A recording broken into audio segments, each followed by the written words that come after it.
G'day guys, and welcome back to the Vematrader So You Want to Be a Scalper series. My name is Reese, and in today's video I'm going to be running you guys through why slippage occurs. So last week we spoke about what slippage actually is. This week we're going to run through the causes of slippage, why it actually happens. So what we'll do is we'll head to Vematrader and we'll get started. Okay, so if you ever have been scalping on a pair such as XBT USD, you may have noticed when you drag your orders around, they always end in either an integer, so like a number with no decimal points, or a 0.5, right? You cannot drag it to, say, a 0.3 or a 0.2. And in fact, if you type it, if you type it, 0.2, you will get the invalid warning. Now, the reason for that is BitMEX actually restricts us to increments of 50 cents, right? We can see here, the order book goes 0, 0, 0.5, 0, 0.5, 0. There are no other decimal places, right? Now, that is what's known as a step size. So BitMEX XBT USD has a step size of 50 cents. Now, step sizes aren't usually something you guys need to consider, especially because Vema actually locks your stop loss and take profit when you drag them and shows you it's invalid if you type. But they can actually affect things when you are scalping. So how they can affect things is if we enter an order, right? Let's say we're buying into something at $20 and we're market buying. If there's not enough liquidity at $20, then we have to jump up to 20.5. Because of this step size, the next bit of liquidity can only be at $20.50. There's nothing at $20.10, $20.20, etc. The next bit of liquidity has to be at 20.5. Now, that doesn't sound like that big of a deal, but you'll see that if we had that slippage occur, and let's say it gave us an average entry of 20.25, right? So let's say we just bought half at $20 and half at $20.5. On a scalp where you are usually shooting for a small target, so let's say $22, that slippage has just eaten 12.5% of our profits purely because of partly low liquidity, which I'll talk about in a second, and partly the step sizes that the exchange enforces. If we compare the exact same slippage on a higher time frame trade, instead now we're shooting for a $30 target, right? High time frame, we're going to get the exact same average entry because we had the same slippage from $20 to 20.5, giving us an average entry of 20.25. But in this case, we were targeting $30. That exact same slippage has now only cost us 2.5% of our profits. So you can see how it actually can make a pretty big difference when you are scalping those step sizes. Now, this is a pretty extreme example. If Bitcoin was actually floating down around $20, I don't think BitMEX would enforce a 50-cent step size. I think they'd go down to 10 cents or maybe even something smaller. But it's just to show you guys how these step sizes can actually make a pretty big difference to your profits. One of the other factors that makes slippage worse on scalping when compared to high time frames is actually the low liquidity. So one thing you've got to think about is a 1 minute candle has a certain amount of volume. The 1 hour candle that encompasses that 1 minute candle has much more volume, or at worst equal, right? Because it includes that 1 minute candle plus 59 others. So if there's no volume trade on the other 59, they have the same volume. Odds are the 1 hour candle is going to have far more volume than any 1 minute candle.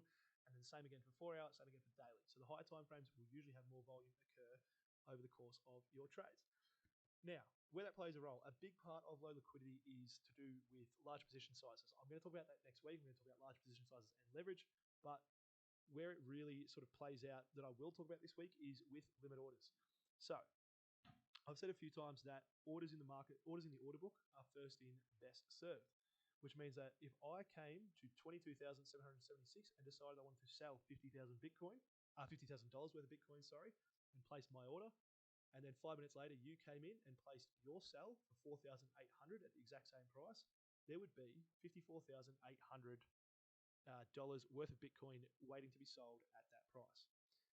If price comes perfectly to 22,776, my order would start filling because I was there first, so my order has to fill before yours will. If there is $50,000 worth traded, so someone market buys 50,000 at that price, but no one else is happy to pay that price and price starts moving away, your 4,800, we'll just cross out the 50 there, your 4,800 will still be remaining. My 50,000 has now filled, but you have got a no fill. Price came to your target, has moved away, and has not filled anything.